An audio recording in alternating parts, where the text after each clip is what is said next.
ئەوەیە کە زوڵمێکی وایان لێ کردووە کە ئەمەلیان نەماوە بەم حکوومەتەکە بتوانن دەرگای بکەن لەبەر ئەوە مردنیان پێ تووشترە تا لە ژیانی دەوێت.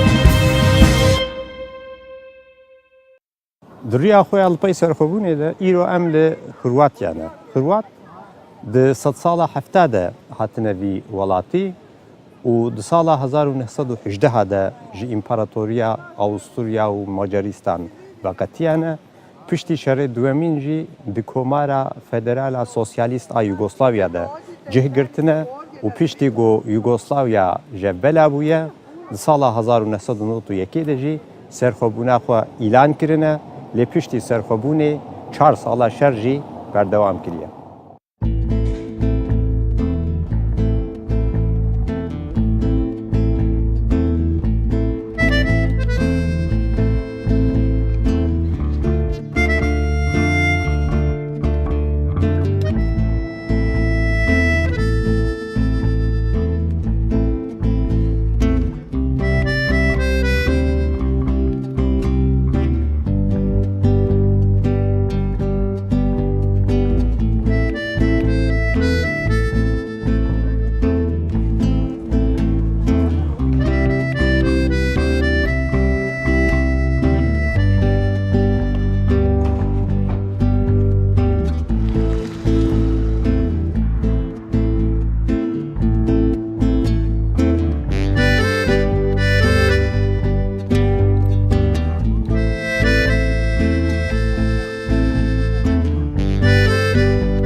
لەو سەردەمەدا لە ڕادیۆیەکی کرۆاتیادا وە گرۆژنامەنووسکارم دەکرد. زۆر ڕوون بوو کە کرۆاتیا بەرەو جەنگێک دەڕوات. بەمبەستی زانیاری پێدان بە گوێگران لە ڕادیۆی کرۆاتیادا دەستم کرد بە پێشکەشکردنی بەرنامەیەک بە ناوی تونینگەوە. ئەو کارانەی ئەو ساڵە نەم بە شانازی دەزانم. بە درێژایی 24 کاتژمێر هەرگیز بیرم لەوە نەدەکردەوە ئاخۆگیانم لە مەترسیدا یاخود ناو بەدڵسۆزانە کارم دەکرد و ئەو کاتە کوڕەکەم زۆر منداڵ بوو. هێشتا لە یادمە کە هەردەم لە ترسی ئەوەدا دەژیا کە من بمرم. لەو سەردەمەدا ژنان و پیاوان شان یەک و بە یەکسانی بەشداریان لە جەنگەکەدا کرد. ژمارەیەکی زۆر لە ژنان لە مەیدانی جەنگدا بوون. سوپای کرۆاتیا زۆر لاواز بوو. چەکمان نەبوو بەهۆی ئابلوقەوە نەمان دەتوانی لە دەرەوەش بیکڕین. ژنان گۆرەوی و دەستکێش و خواردنیان دروست دەکرد. ژمارەیەکی زۆری ژنانیش وەکو من کاریان دەکرد. کرواتیا کە لە خاڵی یەکتر بڕینی ناوەڕاست و باشووری ڕۆژهەڵاتی ئەوروپادا هەڵکەوتووە، لە ڕۆژهەڵاتەوە سەربیا و لە باشووری ڕۆژهەڵاتەوە بۆسنا و لە باکووری خۆرئاوەوە سلۆڤینیا و لە باکووری ڕۆژهەڵاتەوە هەنگاریا و لە باشوورەوە دەریای کرنا گۆرا و ئەدریاتیک دەورە دراوە. لە کاتێکدا وڵاتەکە نزیکەی 1000 دوورگە و نیمچە دوورگەی لەخۆ گرتووە، تەنها 48 دانیان بۆ نیشتەجێبوون گونجاون. ڕووبارەکانی پلیت فیجێ لە ناو لیستی میراتیە دنیایەکانی یونسکۆدان و ڕووبارە گەورەکانی وەکو ساڤا و کوپا و تونا بە خاکی وڵاتەکەدا تێپەڕ دەبن. بنچینی کرواتیەکان لە ڕوانگەی سیاسیەوە هەتا بڵێ سەرنجڕاکێش و جۆرا و جۆرە. سەدەی 19 کە بە سەدەی نەتەوەگەریدا دەنرێ لە مێژوودا، تیایدا کرواتیەکانیش بە دوای بەدەستهێنانی شوناسێک کەوتن بۆ ڕەگەزی خۆیان. بەهۆی ئەوەی زمانەکەمان لە بنچینەدا دەگەڕێتەوە سەر سلۆڤینی، تیۆریشی بەربڵاو هەبوو کە پێی وا بوو ئێمە لە بنچینەدا سلۆڤینین و ئەگەرچی خەڵکی بە زۆری بڕۆی بەم تیۆریە هەبوو، بەڵام تیۆریەکی دیکەش هەبوو کە ئەویش تیۆری پێرسە کە پێی وایە کرواتیا خاوەنی میلەتێکی سربەخۆی و وشەی کرواتی هێناوەتە ناوەوە، جێ ئەکاتەوە لە ڕەگەزی سلۆڤینی و پەیوەندیشی لە نێوان مرۆڤی خۆرڵاتی ناوەڕاست و کرواتیەکاندا دروست دەکات. لە پاڵ ئەمەشدا بەهۆی 10 ساڵی حکومڕانی هیتلەر و لە ناوچەکەدا تیۆریکی دیکەش هەیە کە پێی وایە ئەمانە ئەڵمانین، بەڵام هیچ بەڵگەیەک نییە بۆ سەلماندنی ئەم تیۆریە. جگە لەمەش ژمارەیەکی کەم سەرچاوە لە بەردەستدان بۆ سەلماندنی تیۆری پێرس. مێژووی کرواتیا پڕە لە هەوڵی نەتەوەی کرواتیا بۆ پێکەوەنانی دەوڵەتێکی سربەخۆ بۆ کرواتیەکان. سەدەی شەش مێژوێشی گرنگە بۆ کرواتیەکان کە باو باپیرانیان تیایدا هاتوونەتە ئەم خاکەوە. لەلایەکی تریشەوە دانانی تۆمی سلاڤی سەرۆکی خێڵی داڵماچیا بە یەکەم پاشای کرواتەکان لە ساڵی 1925دا لەلایەن جۆنی دێمی پاپاوە ئەو ساڵی کردو بە خاڵێکی وەرچەرخانی گرنگ لە مێژووی وڵاتەکەدا. لە ساڵی 1902دا بە دامەزراندنی دەوڵەتی هەنگاریا کە کرواتیای ئێستاشی لەخۆ دەگرت، کرواتیەکان لەلایەن لیژنێژی باڵاوە کە پێی دەگوترات سابۆر سەرپەرشتی دەکران.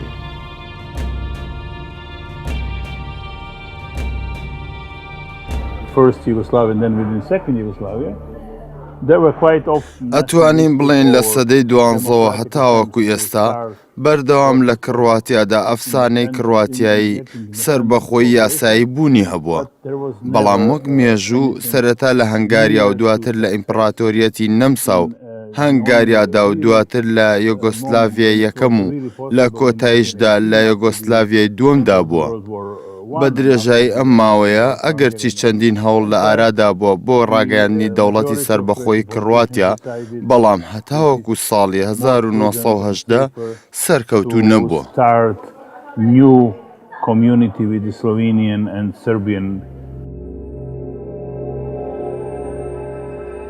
کرواتیەکان لە ماوەی نێوان سەدەی چواردە بۆ 16دا لەژێر دەسەڵاتی ئیمپراتۆریەتی عوسمانیەکاندا بوون.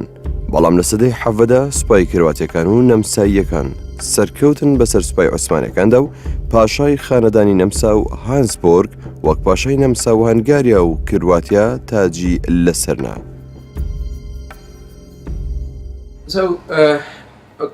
کرواتیەکان لە سەرەتای سەدەی 16ەوە تاوەکو پەرتەوازەبوونی ئیمپراتۆرەتی نەمسا و هەنگاریا پارچەیەک بوون لە ئیمپراتۆرێتەکە. ئەم ئیمپراتۆرێتەش وەکو ئیمپراتۆرەتی عوسمانی و رووسیەکان و ئەڵمانیەکان و تەنانەت بولگاریەکان و وڵاتەکانی دیکەش کە لە جەنگی جیهانی یەکەمدا دۆڕان ئیتر هەڵوەشانەوە و پەرتەوازە بوون.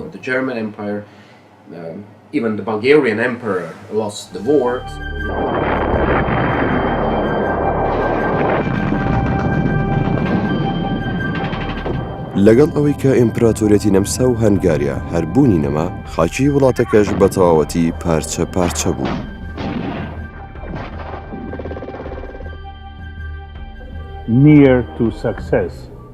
ئەگەرچی لە دوای کۆتایی هاتنی جەنگی جیهانی یەکەمدا و دوای ڕوخانی ئیمپراتۆریەتی نەمسا و هەنگاریا هەلێکی باش بوو بۆ سربەخۆیی، بەڵام زۆرینەی سیاسەتمەدارانی کڕواتیا پێیان وابوو دروستکردنی دەوڵەتێکی تازە لەگەڵ سلۆڤینیەکان و سربیەکاندا متمانە پێکراوتر و ژیرانەتر دەبێت. لە سایەی ئەمەوە بنچینەکانی یۆگۆسلاڤیای یەکەم و یۆگۆسلاڤیای دووەم دامەزرێن. لە ساڵی 1929 بەدواوە ژمارەیەک وڵات بە شانشینی یوگۆسلاڤیا ناو دەبران. لەوانە سربیا و کڕواتیا و شانشینی سلۆڤینیا. لەو سەردەمەدا جگە لە یوگۆسلاڤیەکان سێ نەتەوەی تریش لە خۆی دەگرت کە ئەوانیش سلۆڤینیەکان و کڕواتیەکان و سربیەکان بوون. ئەم شانشینانە توانی بمێنێتەوە تاوەکو ئەڵمانیا و ئیتالیا کە چاویان لەم شانشینە بوو لەگەڵ بولگاریا و هەنگاریادا هاوپەیمانێتیەکیان پێک هێنا و هێرشیان کردە سەر شانشینی یوگۆسلاڤیا. لەگەڵ دەستپێکردنی جەنگی دووەمی جیهانیدا یوگۆسلاڤیا هەڵوەشایەوە و نەیتوانی بەرگە بگرێت.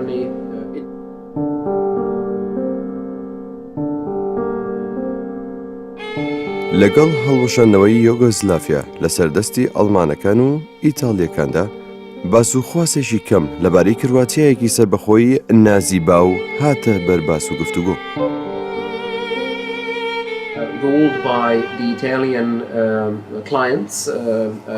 ئەگەرچی کرواتیا تاوەکو ساڵی 1945 لەلایەن ئانتی پاڤیلیک کە پێشڕەوی گروپێکی بچووکی نەتەوەپەرست بوو بەناو ئوستاساوە لەلایەن هیتلەر و دۆسیەوە ڕێنمونی دەکراو و بە کرێگیراوێکی نازیەکان بوو، بەڵام شێوەی دەوڵەتێکی سربەخۆی وەرگرتە بوو کە لەلایەن ئیتاڵیەکانەوە بەڕێوە دەبرا. هەندێک لە ناوچە کرواتیەکانیش درابوو بە ئیتاڵیەکان. لە ڕاستیدا ئەگەر تەماشا بکەین بە درێژایی جەنگی دووەمی جیهانی سێ دەوڵەتی جیاجیا هەبوو کە لەلایەن کرواتیەکانەوە ئاڕاستە دەکران کە لە ڕووی ئایدۆلۆژیاوە زۆر لە یەکتری جیاواز بوون. ئەو بجوتنەوەی کە ئەنتیپاڤالێک لە زاگرێب پێشڕەوی دەکرد دەوڵەتی شانشین یوگسلاف کە لەلایەن سیاسەتمەداری کروواتی سوباسیکەوە سەرۆکایەتی دەکرا و یوگۆزلافیا کە لەلایەن تیتۆی سەرۆکی پارتی کۆمۆنیستیەوە ئاڕاستە دەکرا.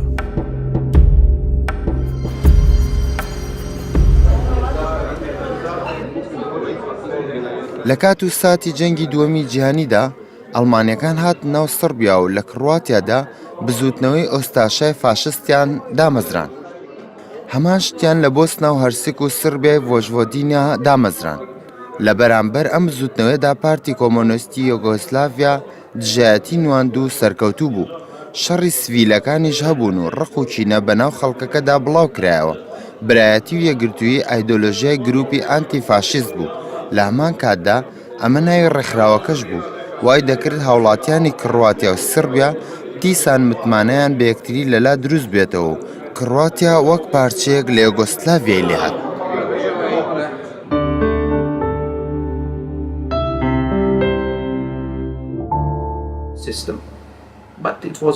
سەرەڕای ڕێکەوتنی ساڵی 1940 تیتۆ بە یەکێتی سۆڤیەتەوە پەیوەست نەبوو.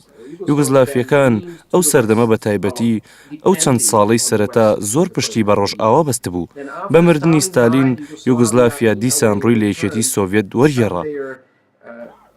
لە ساڵی 1955دا نیکیتا خروشچێڤ سەردانی یوگۆزلافیای کرد و لەبەر هەڵسوکەوتەکانی ساڵی 1940 ستالین داوای لێبوردنی کرد.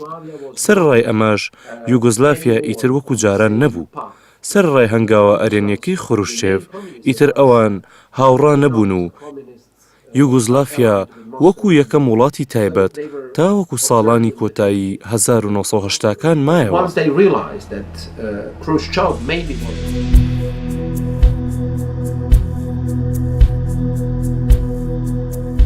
گەردەلولی نیۆلیبرال کە لە زۆر لای دنیا سەری هەڵدا بوو لە یەکێتی سۆڤێت و یوگۆزلافیش بە شێوەیەکی بەهێز و ڕاستەقینە سەری هەڵدا. چالاکیەکان لە دژی تاکپەرستی سەرەکی کە پارتی بیوکراتی بوو سەری هەڵدایەوە بەهۆی ئەو بارودۆخە لەباری کۆمەلگاوە و لەگەڵیدا چەندین وڵاتی سربەخۆ و ناسربەخۆی بە دوای خۆی داهێنا.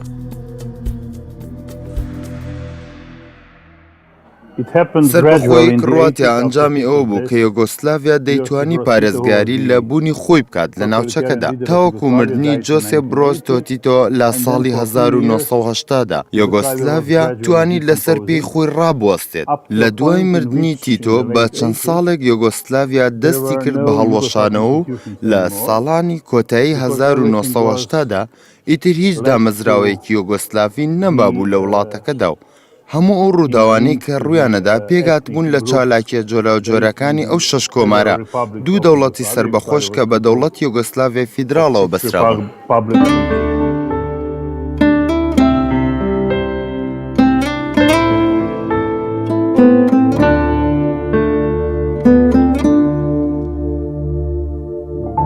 جار جارنا مرۆڤ خۆ ناو شەردە دەبینێ لێ مخابن داویە شەردە کەسی سەرکەفتی نامینێ. لێ gelek tişta herkes windatki. Îro em li navenda şerê welatî Evoko var. Xirwatiyane. Vî şerî di sala navbera sala 1991 û 1950 de piştî serxwebûna Xirwatiya dest pê kiriye û li Vukovar nêzîkî 2000 milîsê Xirwatî bajar li hemberî 36,000 leşkerê bi tank û top parastine lê di dawiya şer de nêzîkî 2000 milîs û sivîl hatine kuştin, nêzîkî 800 kesî winda bûne û nêzîkî 22,000 kesa jî nefî bûne. û li vê navendê hûn gelek tiştê got ji dawiya şer mane ji bo bîranîna vî şerî dibînin.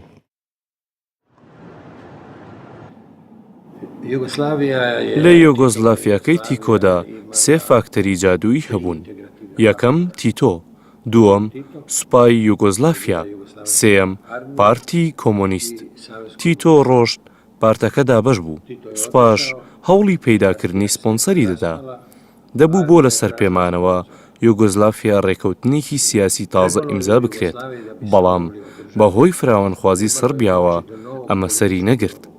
خواستی سربیا ئەوە بوو کە هەموو یۆگۆزلافیا بخاتە ژێردەسەڵاتیەوە یاخود لە ڕووی چالاکی سیاسیەوە پاکی بکاتەوە و بیکات بە سربیای گەورە.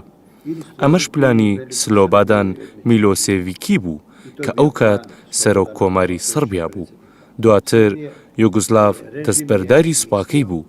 کرواتیەکان و سلۆڤینیەکان و بۆسنیەکان پەراوێز خران. تەنها سەربازە سربیەکانمانەوە. بەم شێوەیەش سوپای یوگۆزلاف بوو بە سوپای سربی.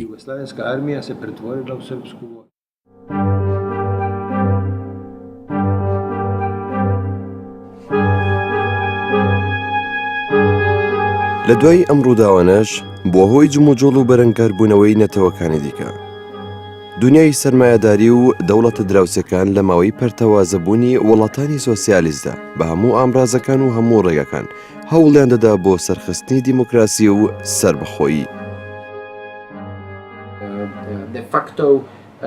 لە کۆتایی ئەم ئیشەدا سەری لە ڕووخانی دەوڵەتی یۆگۆزلافیاوە دەرکرد و بە دوای ئەم ڕووخانەش کێشەی دیاریکردنی سنوورەکان سەری هەڵدا. لە ساڵانی 1990ەکاندا شەڕی یەک لە دوای یەک سەری هەڵدا.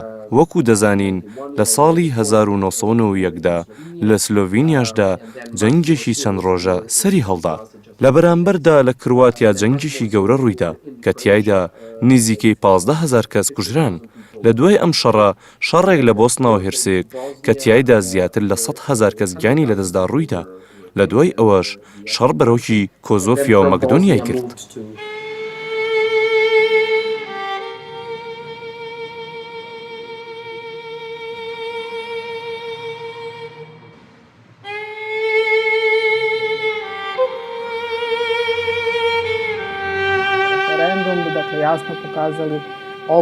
کرواتیا وڵاتێکە کە خاوەنی مێژوویەکی دێرینە. لە ڕێفراندۆمی ساڵی 1990دا کرواتیا ئەوەی خستە ڕووکە ئەیەوێت وەکو دەوڵەتێکی سربەخۆ لە یوگۆسلاڤیا جیابێتەوە. بەڵام سلۆبادان میلۆسڤیک دەویست سربیای گەورە دروست بکات کاتێک کە ئەو نەیدەویست کرواتیا لە خاکی یوگۆسلاڤیا جیابێتەوە. بەم شێوەیە جەنگ لە نێوان هەردوولادا دروست بوو و سربیا و بوسنا و بێگومان هەموو سوپای یوگۆسلاڤیا پەلاماری کرواتیاندا. لەم ماوەیەدا سوپای یوگۆسلاڤ سێیەم گەورەترین سوپا بوو لە سەرتاسەری ئوروپادا. یەک لە سەرسەی خاکی کرواتیان داگیر کرد. ژێرخانی ئابووری و کەرتی پیشەسازی وڵات بە تەواوەتی وێران بوو. ژمارەیەکی زۆر مرۆڤ گیانیان لەدەستدا و تاوەکو ئێستاش دەتوانین کاریگەری ئەنجامەکانی ئەو جەنگە بەدی بکەین. شەڕکردنی خەڵکێکی سڤیل لە جەنگێکدا کە ئامادەباشی بۆ نەکرابوو لە بەرامبەر سوپایەکی بەهێز و مەشق پێکراودا بۆ کرواتیەکان هیچ شتێکی ئاسان نەبوو، بەڵام ئیرادەیەکی بەهێزیان هەبوو.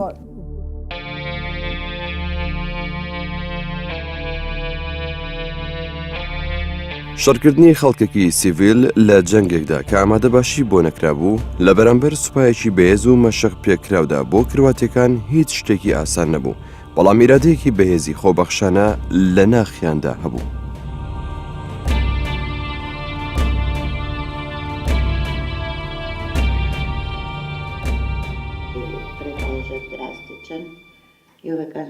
جەنگەکە هەتا بڵێ سەخت بوو، چونکە ئێمە ئامانجێک بووین کە یوگۆسلاڤیا هەموو ئەو ڕق و کینە پەنگ خواردووەی ناوناخی خۆی بەسەردا دەڕشتین. یوگۆسلاڤیا هەموو چەک و بۆمب و بۆمبی گازی و چەکە قورسەکانی واتە هەموو شتە گرنگەکانی جەنگی لەسەر ئێمە تاقی دەکردەوە. هیچ دەستەواژەیەک شک نابم کە پێناسەی ئەم بارودۆخەی پێ بکەم. سوپای یوگۆسلاڤیا بەهێز بوو. جێتنیکەکان کە لەژێر فەرمانی شەشەلەشدا بوون لەگەڵیاندا شەڕیان دەکرد. ڕق و کینەیان بڵاو دەکردەوە و خەڵکیان دەکوشت. مانەوە لە ژیاندا هەتا بڵێ سەخت بوو. بەڵام خەڵکی ڤۆکۆڤار هەتا بڵێ سەربڵیند و بەهێز بوون. من لە ساڵی 1970دا لە ڤۆکۆڤار لەدایک بووم. لێرە شەڕم کرد و بە دیل گیرام. بۆ ماوەی 6 مانگ لە زینداندا مامەوە. وەک ئێوە دەیبینن کەرەستەی جەنگی پێویست و تەواومان لەبەردەستا نەبوو. چەکی سادە و ساکاری دروستکراوی دەستی خۆمانمان بەکاردێنا. لە لایەکی ترەوە ئەوان چەکی بەهێز و پێشکەوتویان لەبەردەستا بوو. هەموو سربیەکان پاڵپشتی کارەکانی میلۆسیڤیکیان نەدەکرد و بەشێکی زۆریان پاڵپشتی کڕواتیایان دەکرد و شان بەشانی سوپای کڕواتیا شەڕیان دەکرد. کەس بڕوای بەوە نەدەکرد کە ئێمە دەتوانین هێندە بە بەهێزی بمێنینەوە. ئەم خۆراگریە چاوەڕوان نەکراوی ئێمە وای دەکرد کە هێرشەکانی بەرامبەرەکەمان بەهێزتر و بێ بەزەیانەتر بێت و هەموو لایەک ببێت بە مەیدانی جەنگ، تەنانەت نەخۆشخانەکانیش. بارودۆخی نەخۆشخانەکەی ڤۆکۆڤا هەتا بڵێت خراپ بوو، بەڵام ئێمە هەر لێرەدا ماینەوە و یارمەتی خەڵکەکەماندا. سەرەڕای نەبوونی کارەبا و ئەو لە نەخۆشخانەکەدا توانی ماسکی خەڵکەکە تێر بکەین و ئاوی خواردنەوە بۆ خەڵکی چین و دابین بکەین. ئەوەی کە پێویستی بە یارمەتی پزیشکی هەبوایە یارمەتیمان دەکرد. هەرچەندە توو ڕۆژ بووین بەڵام یارمەتی پزیشکیمان بۆ دوژمنەکانی خۆشمان پێشکەش دەکرد. ئێستا لە شوێنەواری ناوەندی جەنگی نیشتیمانی ڤۆکۆڤارداین. ئەگەرچی ئێرە بۆ تەواوی وڵاتەکە وەکو یادەوەریەکە، بەڵام لە ڤۆکۆڤاردایە وەکو سمبولێکی نیشتیمانی جەنگەکە. پلانی سەرەکی سوپای خەڵکی یۆگۆزلافیا دەست بەسەرکردنی ڤۆکۆڤار بوو لە ماوەی 2 بۆ 3 ڕۆژدا. لە کۆتایی ئەم کارەدا ناچار بوون بۆ ماوەی 3 مانگ گەماڕووی ڤۆکۆڤار بدەن. ئەوە بوو لە کۆتاییدا لە 18 تشرینی دووەمدا ڤۆکۆڤار نەیتوانی ئیتر خۆی ڕاگرێت. لە دوای ئەو ڕووداوە تاوانی جەنگی زۆر گەورە ئەنجامدرا. هەموو لادیەکانی دەوروبەری ڤۆکۆڤار گەمارۆ درابوون. بەهۆی ئەوەی کە کڕواتیا ئابڵۆقەی لەسەر بوو، لەی شوێنێکەوە کەرەستەی سەربازی پێویستی بۆ نەدەهات و نەی دەتوانی ئاڵوگۆڕی کەرەستە بکات. سەرەڕای ئەوەی بۆ هەر سێ کەسێک یەک چەک بەردەست بوو، توانیمان بەم شێوەیە بەرگری لە خۆمان بکەین.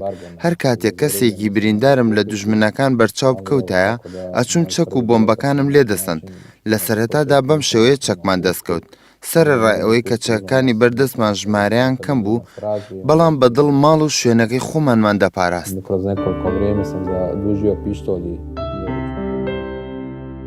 سوپای خەڵکی یۆگۆزلافیا کە لەلایەن هێزە میلیشیاکانی سەربیاوە پاڵپشتی دەکران، بە ڕێژەیەکی بێشوماری سەرکوتکەری یەک بە بیست هاتنە بەرامبەری بەرگریکارانی ڤۆکۆڤار. چەکی کۆمەڵکوژ و تانک و زرێپۆش و فڕۆکەی جەنگی وای کردبوو کە لەوەش بەهێزتر دەرکەون. لەلایەکی تریشەوە ڤۆکۆڤار بەهۆی ئەوەی کە جەنگاوەری پێویست و کەرەستەی سەربازی پێویستی لە بەردەستدا نەبوو، لە سایەی ژمارەیەکی کەمترەوە بەرگری لێ دەکرا.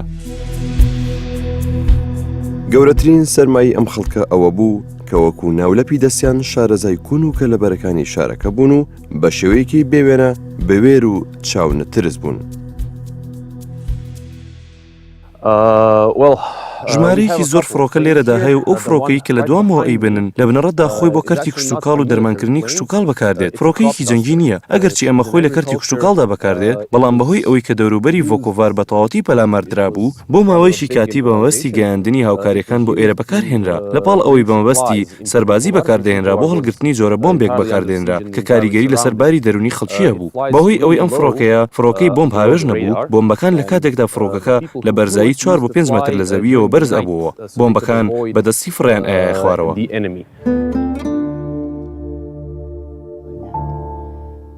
لە کاتێکدا لە هەموو لایەکە بۆم دەتەقیەوە زۆر سەخت بوو لە کارەکەمان بەردەوام بین. بەڵام دەمانزانی کە دەبێت چی لە توانەماندایە و دەتوانین بیکەین ئەوە ئەنجام بدەین. لە سەردەمی جەنگدا ئەگەرچی 1300 کەس گیانیان لەدەستا، بەڵام بەو ژمارەی کە لە دوای جەنگەوە مردن زیاد لە 3000 کەس گیانی لەدەستا. سەرەڕای ئەوەی کە ڤۆکۆڤار شارێکی بچووک بوو، یەک لەسەر 3 دانیشتوانەکەی گیانیان لەدەستا. هەروەها وەکو هەموو جەنگەکانی تر، ئەوەی کە لە پاش جەنگەکە بەجەما دەست بەسەری و ئەشکەنجە و ئەو برینانە بوو کە لەسەر ڕۆحی مرۆڤەکان بەجێما بوون.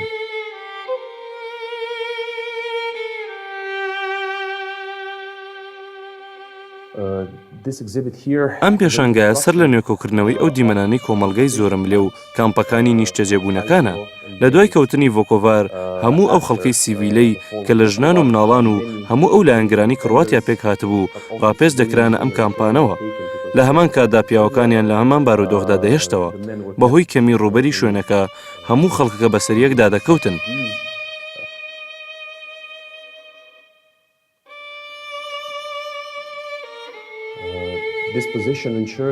لێرەدا ئەمانە وەکو پێشانگایەک دانراون ڕویان لە دیوارەکەی و کەوتونەتە سەر ئەژنۆ و دەستیان لە پشتە ملیان داناوە.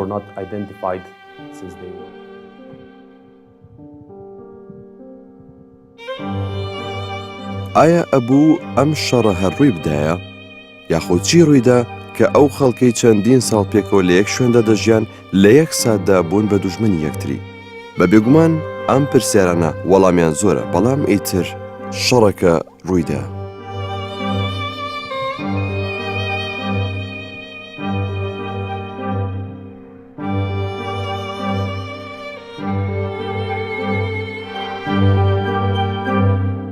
ئەگەر هێزە جلهێزەکانی وەکو ڕێکخراوی ناتۆ وەکو چۆن لاگەری بۆمبارانکردنی بێلگراد پێشیان بەو ڕووداوەش بگرتایە و ئامادەباشییان بکردایە، ئاوا هیچ کام لەو جەنگانی کڕۆواتیا و بۆسنا و هێرسێک ڕووی نەدەدا، نە لە وەکۆڤادا نە لە سێربێڕێنیکادا جەنگ بەرپا نەدەبوو. سیاسەت ڕێک وەکو گۆشتی گەنی وایە، تەنها خەمی سیاسیەکان بەدەستهێنانی شتانێکی وەکو نەوت و سوتەمەنیە کە بەرژەوەندی خۆیانی تێدایە. ئەوەی سەبارەت بەو ڕووداوانەی کڕۆواتیا و بۆسنا و هێرسێک و ئێستای سووریا دەمەوێت بیڵێم ئەوەیە کە ئەو ڕووداوانە دەیسەلمێنێت ماف و ژیانی مرۆڤ لای سیاسەکان چ نرخێکی هەیە و لە چه ئاستێکدایە و چەندە بێبەهایە لە چاوێندا.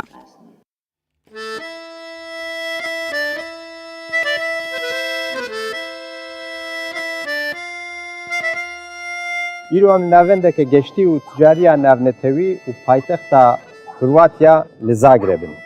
هەرچی کات بێ دیرۆکە زاگرێب gelekî kevne jî lê cara pêşîn di sala 1904 de di dîrokê de derbas dibe û îro nêzîkî milyonek mirov tê de dijin. Gera mel Xirwatiya hê neqediya ye, hê gelek derê got em bibînin hene, lê em welber heykelê Yosip Jelačić dihêlin. Ban Jelačić gernasekî Xirwat got welatê xwe li hemberî Osmaniya parastiye.